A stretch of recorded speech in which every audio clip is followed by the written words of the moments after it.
this is when you have a fire this large in this many different areas, you need all the help that you can get, and we appreciate the firefighters stepping up and assisting these fires across the entire region. Already we know that there have been at least 50 homes that have been lost. Probably as we are able to better surveil damages here in the coming days, we will find more than that. Those 50 homes are located in Eastland, Comanche, and Brown counties. And again, as we learn more here in the coming days, we may find more either homes or other structures that will be identified as being lost. Because of these damages and because of the need for these communities to be able to respond to these damages, I'm at this time going to be signing a state proclamation, making it a disaster declaration to assist all of the local counties that are currently affected, as well as additional counties that may be added. In this declaration that I'm about to sign, it includes 11 counties: Brooks, Brown, Coleman, Comanche, Eastland, Grayson, Mason, Potter, Randall, Reynolds, and Williamson.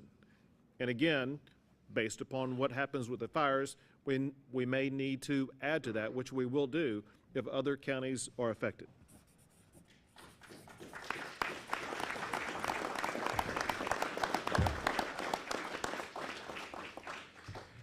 Now, containment is a top priority. The main thing that we gathered from the briefing that we had before coming out here is exactly where the fires are located, which this is a picture of, as well as what is being done in order to achieve containment. And there's multiple strategies that others may go into detail about it, but they are the obvious things, and that is, for one, digging areas that will provide some level of fire break. Fortunately, now we're able to provide aircraft that are able to drop different material. Some could be fire retardants, some could be water, whatever the case may be. It's my understanding that early on that was not possible because of high winds that made it either ineffective or incapable for the planes to be able to fly. Now they are able to do so, and that tool and strategy should remain available, if not increase, here in the coming hours to help be able to combat this fire. As the fire officials will explain to you here shortly, they can tell you exactly what they're doing to contain it. Bottom line is that they are now able to establish effective strategies to begin and to increase the containment. However, we cannot underscore enough that there is danger that remains in the surrounding areas, and one reason for that ongoing danger is in part because of the nature of the ground at this particular time, which is quite dry, but also in part because of the ever-shifting winds. And we need to understand that part of what we're fighting is the fire, and part of what we're fighting is the weather and the winds. But the firefighters understand that. They know ways to be able to deal with that, especially now that they do have some level of containment. Importantly, one thing that we see happen in Texas whenever challenges like this arise is that Texans come together and respond together and help each other. And that's exactly what is needed now. When you consider those who are without a home right now, they need a place to stay. They need care provided to them. And I'm proud that there are shelters that are open, and I want to list them for you so that you'll be able to share them with others who may be losing a location or they may be looking for a location. There are many shelters that are open right now. One is First Baptist at 405 South Seaman here in Eastland.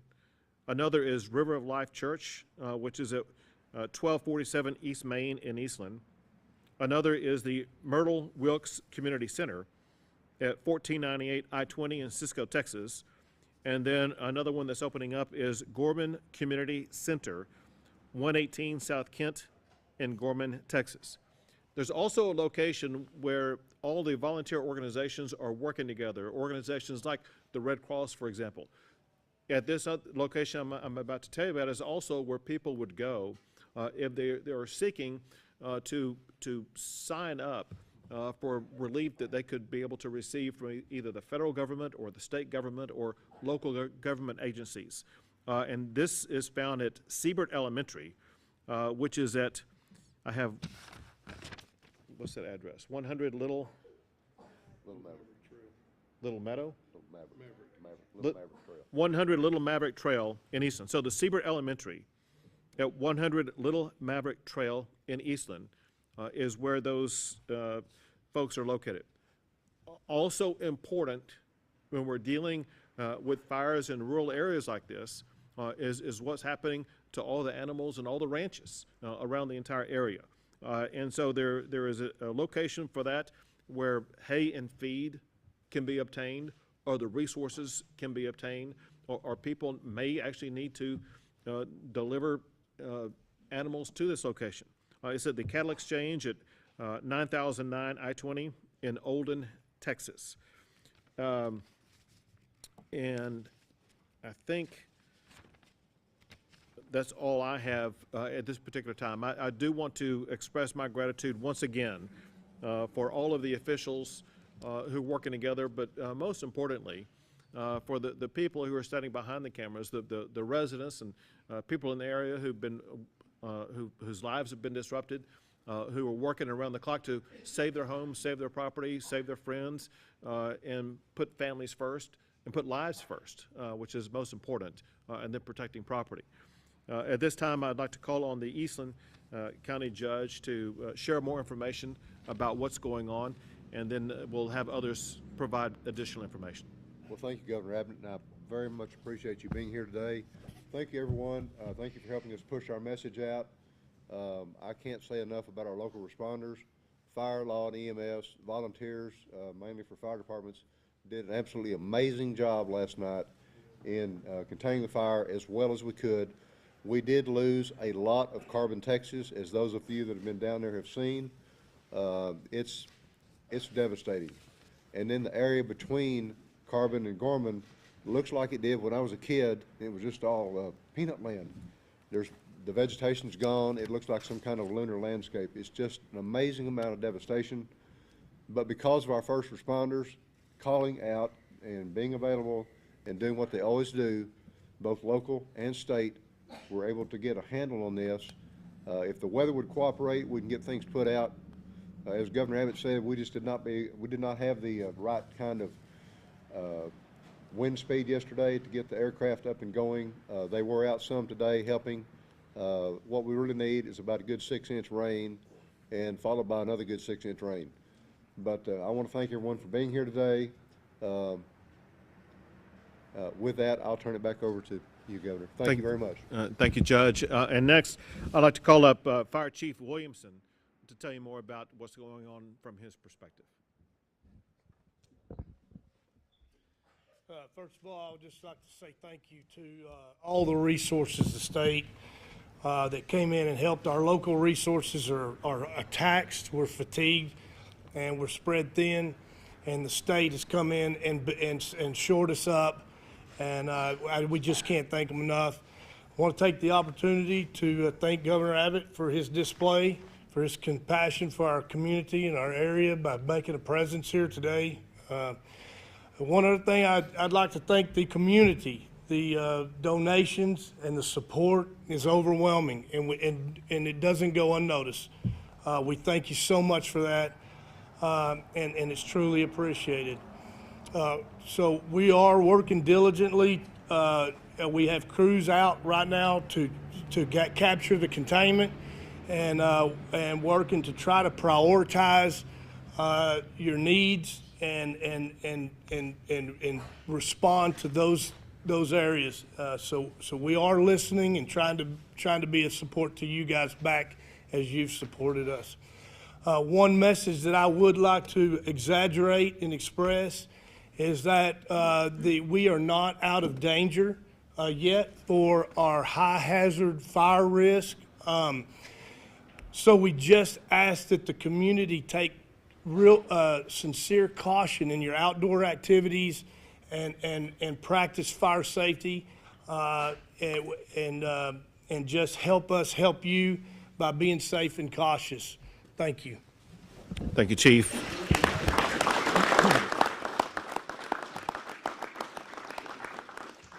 And now Chief Nim Kidd, who's the chief of the Texas Division of Emergency Management. Earlier in his life, he also was a professional firefighter himself, so he knows a little bit about the topic.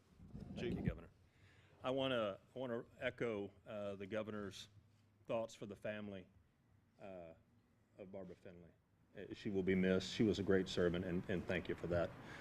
I also, my heart is right there on the front line with the first responders, the local officials that are here, the first responders, the ones that always take time away from their family to go and protect other people's land and property.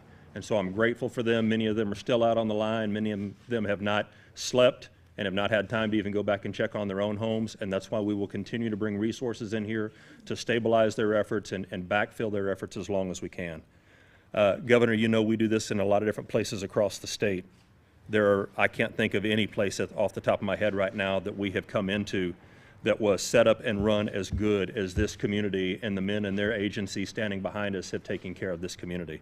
When I got here, they were talking together, they were working together, they had plans together. It wasn't the first time they had ever met. They've done this very well, and my hat's off to them for the work that they've done. I want to thank the volunteers that are continuing to come in, not just the firefighters, but all that will continue to come in to support the cleanup and the rebuild effort. And it will be a big effort, especially in the community of Carbon. It will be a big effort there. We want all of those that are coming in to volunteer to register at the Volunteer Reception Center. That information will be posted. We don't want spontaneous volunteers coming in, showing up, just working at homes. We want them working with the local community side by side. As the governor mentioned, we have two different types of donations right now. One is for the humans and the families and those that have lost or been impacted. The other is for the livestock. We're going to continue to post that information on our website. We'll ask the city to do the same thing so that there's one place for that to happen. For those that have lost their homes, there is safe shelter tonight. We're working with the Red Cross also for hotel rooms, but there are safe shelters. Nobody should be sleeping in vehicles right now. Everybody should have a safe place to stay. And then I finally want to reiterate Chief Williamson's comments about we are not out of this weather pattern yet. And the last thing we need is a new start on a new fire that pulls firefighters away from the existing resources. So please encourage the community to continue to use caution and be fire wise. Thank you. Thank you very much.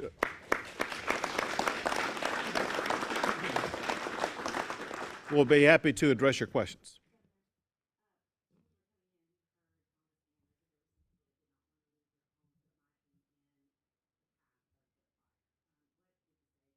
I mentioned it's hard to leave your house with fire transport. So what would you say?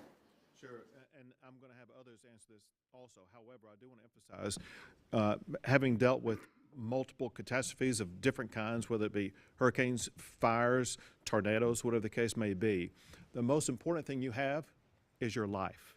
And you must put your life in the life of others first and do what's necessary to protect those lives. Property can be rebuilt. A life lost cannot be rebuilt. So heed the advice of the local officials. If they issue an evacuation notice, please heed that. They're doing it to protect your life. Judge, do you want to add to that? And I would say that if you stay there out of hard-headedness or stubbornness, you're just putting first responders at risk. And we've already got enough risk. We don't need to be adding to that burden. The first responders are taking time away from their homes, their families, their businesses. And if you are just so stubborn that you want to stay there, good luck. It's on you. Thank you. Hold on a second. Chief, did you want to add anything to that?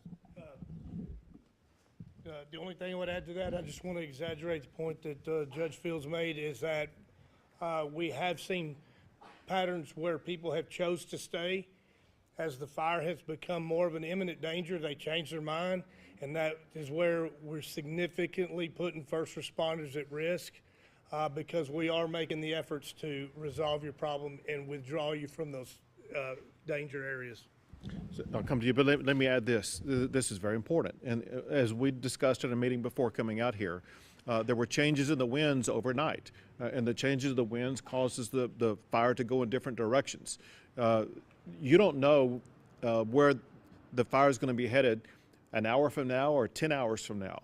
And that's why it's so incredibly important for you to continue to keep on top of the information about where the fire is going. And if there's a strong wind behind it, they can move extraordinarily fast, and your home, your neighborhood can be engulfed extremely quickly. We've seen it happen too often, and that's why it's so incredibly important to heed the advice of the local officials. Yes. This fire has turned deadly.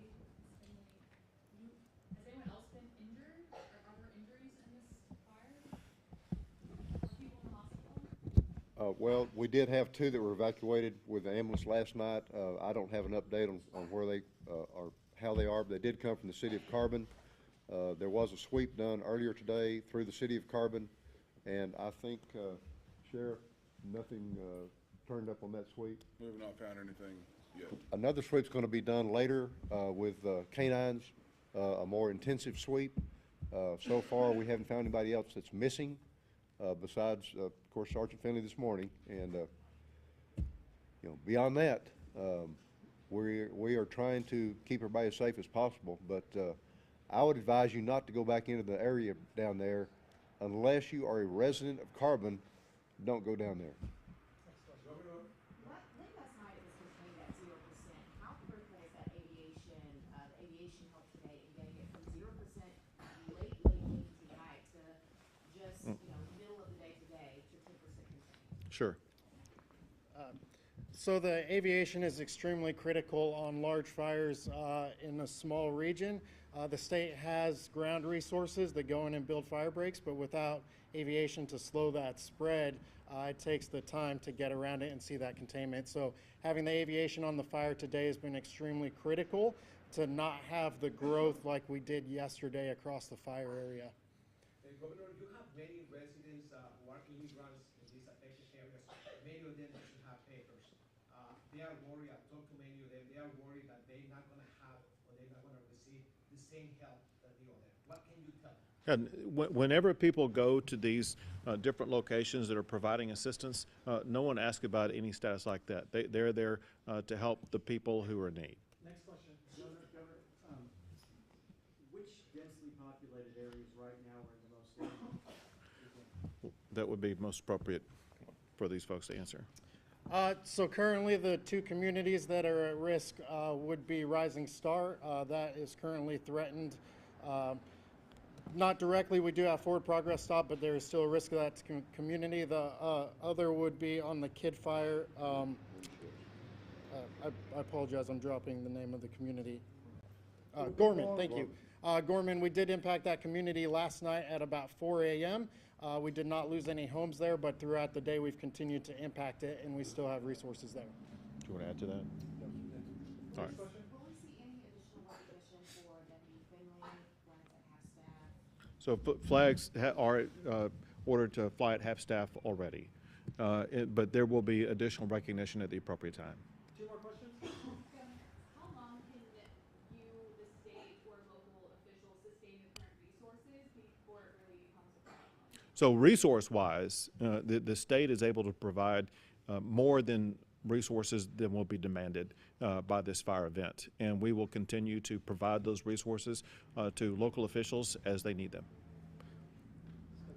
Governor, are you worried about perhaps burning out some of your firefighters? This is the very beginning of fire season, and for the task force, especially A&M, these firefighters have been out since January, and we're still early on. Come July and the summer, where do you think they're going to be standing in the middle of that key time?